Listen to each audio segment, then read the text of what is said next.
Hi అండి, welcome to Asia blogs. ఎలా ఉన్నాను? నేనైతే చాలా బాగున్నాను. కన్సీవ్ అయినప్పటి నుంచి స్కిన్ అయితే చాలా డల్ అయిపోయింది. సో రేపైతే ఫంక్షన్కి వెళ్ళాలి. స్కిన్ మరీ డల్ గా ఉంటే బాగోదు కదా అని చెప్పేసి నేనైతే స్కిన్ కేర్ అయితే చేసుకుంటున్నాను.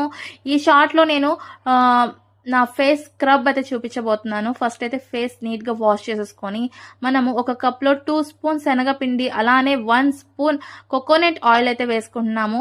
అలానే 3 స్పూన్స్ పాలు అయితే వేసుకుంటున్నాము. ఆప్షనల్ అండి, మనము పచ్చి పాలైనా వేసుకోవచ్చు, అలానే కాచిన పాలైనా వేసుకోవచ్చు. నేనైతే కాచిన పాలు అయితే వేసుకున్నాను. ఇక్కడ 3 స్పూన్స్ అయితే పాలు వేసుకొని మంచిగా కలుపుకొని థిక్ పేస్ట్ లా అయితే చేసుకున్నాము. చేసుకొని ఫేస్ కి అయితే అప్లై చేసుకోవాలండి. చేసుకొని ఒక 5 to 10 మినిట్స్ వరకు ఫేస్ ని మనము డ్రై చేసుకోవాలి. మరీ ఎక్కువ డ్రై కూడా అవ్వకూడదు. కొంచెం వెట్ గా ఉన్నప్పుడు చూపించిన విధంగా ఇలా అయితే స్క్రబ్ చేసుకోవాలి.